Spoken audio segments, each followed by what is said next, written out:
Hello दोस्तों, स्वागत है आपका मेरे YouTube channel Rawat home designer में। आज मैं आपके लाया हूँ 25x40 का हाउस प्लान। 25 फीट तो दोस्तों इसकी ये वाली विड्थ होगी और 40 फीट इसकी ये वाली डेप्थ होगी। ये इस वाली लेंथ को हम 40 फीट लेंगे। तो देखते हैं दोस्तों इसमें किस प्रकार से हमने हाउस प्लान का डिजाइन कर रखा है। सबसे पहले आपको बता दूँ, ये हाउस प्लान हमने साउथ फेसिंग से डिजाइन किया है। ये हमारा साउथ हो जाएगा, यहाँ पर हमारा ये नॉर्थ आ जाएगा और नॉर्थ के राइट हैंड की डायरेक्शन में हमारा ईस्ट आ जाएगा और इसकी अपोजिट हमारा वेस्ट आ जाएगा। साथ साथ दोस्तों ये हो जाएगा हमारा साउथ ईस्ट कॉर्नर,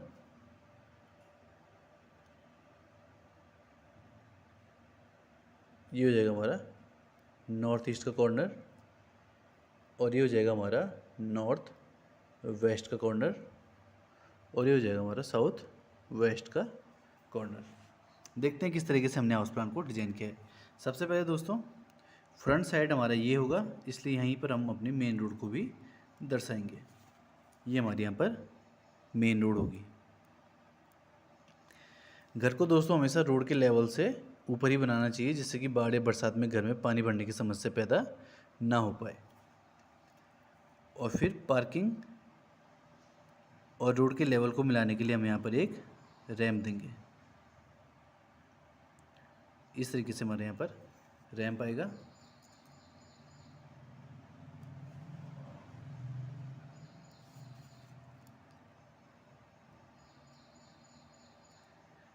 रैंप के सामने दोस्तों हमारा मेन गेट लिया जाता है। यहाँ पर हमारा मेन गेट आ जाएगा। मेन गेट का साइज़ यहाँ पर मैक्सिमम हम 12 फीट तक ले सकते हैं। 12 फीट का मेन गेट का साइज़ दोस्तों काफ़ी हैवी हो जाता है, तो इसलिए इसके कॉर्नर में हमें आरसीसी कॉलम या फिर आयरन के पिलर देने होंगे, जो कि गेट को स्टेबल कर सकें। मेन गेट से अंदर एंट्री करते ही पहुँचेंगे पार्किंग एरिया में। ये हमारा पार्किंग का एरिया हो गया। पार्किंग के एरिया का साइज़ हमारा 13 फीट इंटू 10 फीट। इस साइज़ की पार्किंग में हमारी 2 व्हीलर और 4 व्हीलर आसानी से पार्क की जा सकती है। अब दोस्तों ये गेट की बात करते हैं। गेट दिया हमने साउथ ईस्ट के कॉर्नर से। ये साउथ ईस्ट का कॉर्नर दोस्तों साउथ वेस्ट के कॉर्नर से ज़्यादा अच्छा माना जाता है मेन गेट देने के लिए, क्योंकि ये हमारा आग्नेय कोण होता है।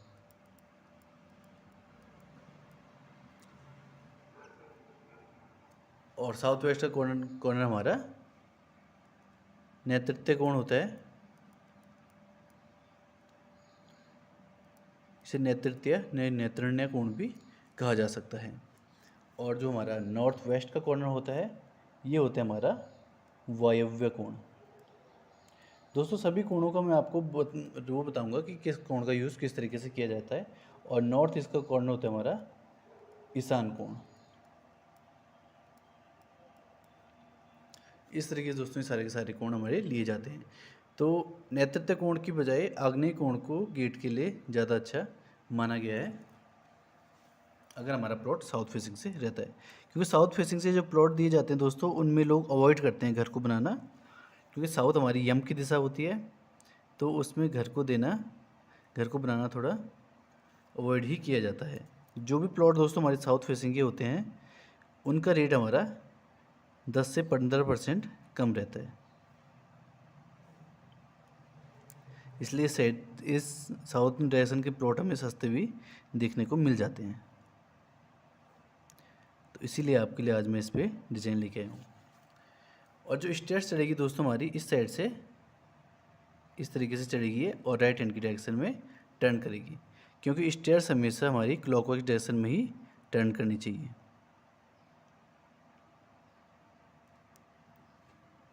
ये है दोस्तों हमारी अप साइड डायरेक्शन।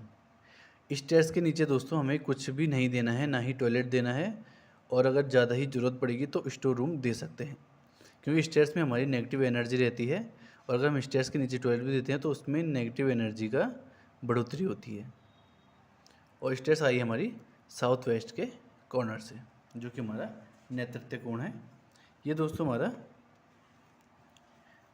ये कोण हमारा मेन बेडरूम के लिए भी जाना जाता है। इसमें हमारे घर के मुखिया का बेडरूम भी बनाया जा सकता है, वो भी इसके लिए बहुत ही शुभ रहता है।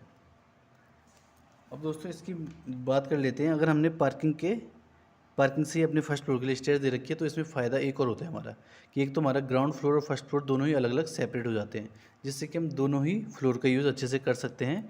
इसमें अलग अलग फैमिली भी रह सकती है और इसका यूज़ हम रेंटल पर्पज़ से भी कर सकते हैं। टेक्निकली देखा जाए तो इस तरीके से इसका फ़ायदा भी होता है। ये दोस्तों हमारी मेन वॉल होंगी, जिसकी थिकनेस 9 इंच और आफ्टर प्लास्टर ये हमारी 10 इंच हो जाएंगी। ये वाली वॉल भी हमारी मेन वॉल ही रहेगी।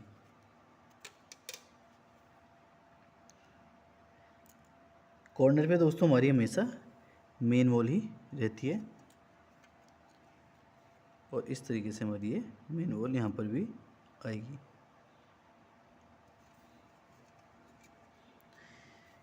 इस रूम की पूरी वॉल को हम मेन वॉल की तरह ही कंसीडर कर लेंगे।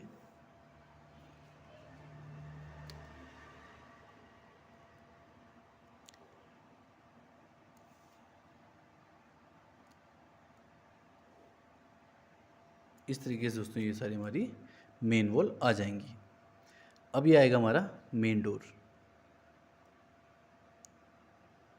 मेन डोर को MD से डिनोट करेंगे और इसका साइज होगा 4 फीट इंटू 7 फीट।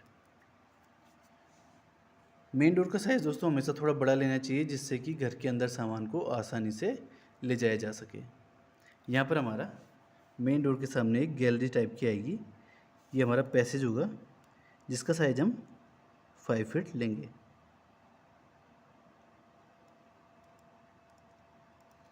यहाँ से हम आसानी से सामान को अंदर ले जा सकते हैं। यहाँ से अंदर एंट्री करेंगे तो ये हमारा लिविंग हॉल और डाइनिंग एरिया आ जाएगा, जो कि हमने कंबाइंड बना रखा है। इसका एरिया हमारा 13 फीट इंटू 19 फीट 5 इंचज़। यहाँ पर दोस्तों हमारा डाइनिंग का एरिया आएगा, जहाँ पर हम 6 सीट के अपने डाइनिंग टेबल का यूज़ करेंगे और बैक साइड में हम अपने सोफ़ा और टेबल वगैरह लगा सकते हैं, जिससे हम इसका यूज़ सिटिंग एरिया की तरह कर सकें। ये दोस्तों हमारा यहाँ पर सेमी ओपन किचन आ जाएगा, जिसमें हमने पार्टीशन वॉल ही दे रखी है। किचन की एंट्री दोस्तों 3 टाइप की होती है, या तो हम इसे कंप्लीट ओपन दे सकते हैं, या तो इसे क्लोज़ करके डोर दे सकते हैं, या तो इस तरीके की सेमी ओपन किचन दी जा सकती है। किचन के साइज़ की बात करें तो यह है 7 फीट इंटू 8 फीट। इसमें विंडो हम W1 का यूज़ करेंगे, जो कि होती है हमारी 5 फीट इंटू 4 फीट। हमेशा दोस्तों ध्यान देना चाहिए कि किचन से ही हमें मैक्सिमम वेंटिलेशन और सबसे अच्छा वेंटिलेशन देना चाहिए, क्योंकि यहीं पर गैस लीकेज और खाना बनने के टाइम पे जो खाने की स्मेल आती है वो यहीं से ही सारी की सारी फैलती है। इसलिए अच्छा वेंटिलेशन होने से ये सारी की सारी गैसें हम बाहर निकाल सकते हैं। किचन दोस्तों आया है हमारा ये साउथ ईस्ट के कॉर्नर में, जहाँ पर कि ये ईस्ट की तरफ ज़्यादा टिल्ट है और साउथ की तरफ थोड़ा कम टिल्ट है। वैसे दोस्तों किचन के लिए जो सबसे बेस्ट दिशा मानी जाती है वो ये होती है साउथ ईस्ट का कॉर्नर, लेकिन अगर ये साउथ ईस्ट से थोड़ा पीछे भी जाता है, साउथ ईस्ट में भी जाता है, तो यहाँ पर भी इसको किचन को लिया जा सकता है। आग्नेय कोण में दोस्तों कभी भी जल तत्व की चीज़ें नहीं रखनी चाहिए, जैसे कि टॉयलेट हो गया या स्नानागार हो गया या फिर मोटर वगैरह हो गई, तो वो अवॉइड करनी चाहिए। यहाँ पर मोटर ली जा सकती है, लेकिन जो हम पहले से पानी का पाइप खोद के रखते हैं, पानी के लिए टंकी खोद के रखते हैं, वो नहीं ले सकते हैं। यहाँ पर हम लगा सकते हैं, अपनी मोटर का यूज़ कर सकते हैं। इसके अलावा इन्वर्टर लगा सकते हैं या किचन बना सकते हैं। इसमें अग्नि तत्व की चीज़ें ही दी जा सकेंगी। यहाँ से दोस्तों हमारा डाइनिंग एरिया जाता है। डाइनिंग एरिया में हम 8 सीट का डाइनिंग टेबल, 6 सीट का डाइनिंग टेबल यूज़ कर सकते हैं। साथ ही साथ यहाँ पर हमारा लिविंग हॉल आ गया, जो कि नॉर्थ ईस्ट के कॉर्नर में आ रहा है, जो कि हमारा ईशान कोण होता है। ये दोस्तों हमारा कंप्लीट नॉर्थ और नॉर्थ ईस्ट दोनों में ही आ रहा है। तो कंप्लीट नॉर्थ दोस्तों हमारी कुबेर की दिशा मानी गई है, जहाँ पर हमारा धन को संरक्षित किया जा सकता है और धन बढ़ोतरी भी अच्छी तरीके से होती है।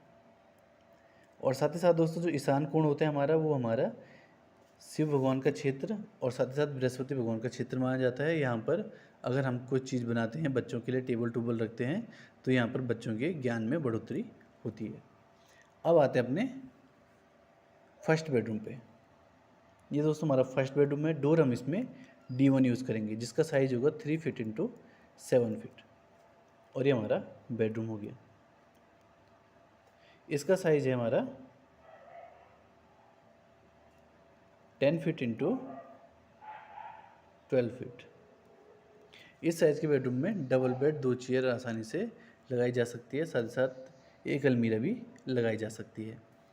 इसके वेंटिलेशन के लिए हम बैक साइड में एक विंडो देंगे, जो कि हमारी W1 विंडो होगी। इसका साइज़ होगा 5 फीट इंटू 4 फीट। सेम इसमें भी विंडो दी जाएगी, W1 विंडो ही दी जाएगी। साइज़ इसका सेम 5 इंटू 4 फीट ही रहेगा। ये दोस्तों वायव्य कोण का बेडरूम हो गया। ये बेडरूम उनके लिए सही रहता है जो शादीशुदा जोड़ा होता है, उनके लिए ये सही है। ये बेडरूम हमारा वायव्य कोण में होता है। वायव्य कोण में दोस्तों वायु का प्रसार बहुत ही अच्छा होता है। वहाँ पर हम एक तो हम अन्न भंडारण कक्ष को आसानी से बना सकते हैं, यहाँ पर टॉयलेट को भी आसानी से दिया जा सकता है, जिसमें अच्छे से हमारा वायु का प्रसार रहेगा। और साथ ही साथ में अगर कोई शादीशुदा जोड़ा होता है तो ये रति क्रिया के लिए भी बहुत ही अच्छा बेडरूम माना जाता है। इसके बाद आते हैं अपने कॉमन टॉयलेट में।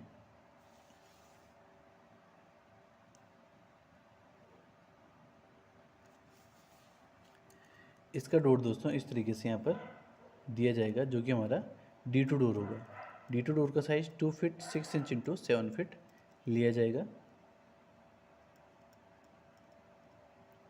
और इस टॉयलेट का साइज होगा 6 फीट इंटू 7 फीट। यहाँ पर दोस्तों एक हॉलो कॉलम का यूज़ किया जाएगा, जिससे कि इसका वेंटिलेशन किया जा सके। तो दोस्तों ये टॉयलेट आ रहा है हमारा कंप्लीट वेस्ट की फेसिंग में।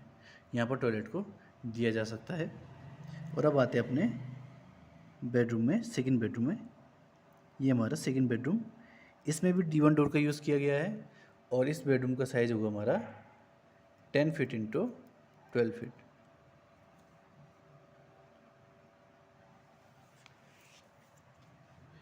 टेन इंटू 12 फीट दोस्तों इसका साइज हो जाएगा। और ये बेडरूम आया हमारा नैतृत्य कोण में। नैतृत्य कोण दोस्तों इस कोण में जो बेडरूम आता है वो घर के मुखिया का बेडरूम होता है, जहाँ पर घर का मेन मालिक रहता है। उसके लिए ये बेडरूम बहुत ही ज़्यादा शुभकारी देखा गया है। यहाँ पर विंडो हम W2 यूज़ करेंगे, जिसका साइज़ लिया जाएगा 4 फीट इंटू 4 फीट।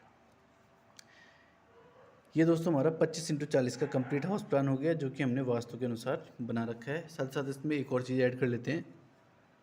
जब दोस्तों हम यहाँ से डायगोनल लाइन को खींचते हैं इस तरीके से, जहाँ पर ये लाइन हमारी कटेगी, जैसे कि ये एरिया है हमारे यहाँ पर, ये हो जाएगा हमारा ब्रह्म स्थान। ब्रह्म स्थान में दोस्तों 3 चीज़ें की जा सकती हैं। या तो हमें ब्रह्म स्थान को ओपन छोड़ना चाहिए, क्योंकि ये हमारे घर की जो ब्रह्म वो होता है, वास्तु पुरुष होता है, उसकी आत्मा होती है। या तो इसे ओपन छोड़ा जाता है, या तो यहाँ पर कोई तुलसी का पौधा लगाया जा सकता है, या तो यहाँ पर डाइनिंग टेबल लगाई जा सकती है, या खाने का कोई चीज़ की जा सकती है। लेकिन यहाँ पर हमारे पास ये चीज़ पॉसिबल नहीं है, क्योंकि 5 फीट की गैप के बाद कंप्लीट यहाँ पे पहुँचेंगे तो डाइनिंग टेबल तो यूज़ नहीं की जा सकती है। साथ ही साथ यहाँ पर हम अपना तुलसी का पौधा भी नहीं रख सकते हैं, क्योंकि यहाँ पर एकदम से वो बीच में आ जाएगा, तो ये से हम ओपन ही छोड़ेंगे। तो इस तरीके से दोस्तों 25 इंटू 40 का हाउस प्लान बनकर रेडी हो रखा है। एरिया है इसका टोटल 1000 स्क्वायर फीट। कॉस्टिंग की बात करें, जो कि नॉर्मल कॉस्ट चल रही है अभी 1600 से 1800 रुपये स्क्वायर फीट में कंस्ट्रक्शन हो जाता है। तो इस रेट पे कंस्ट्रक्शन करने में इसकी कॉस्ट आएगी 16 लाख से 18 लाख रुपए।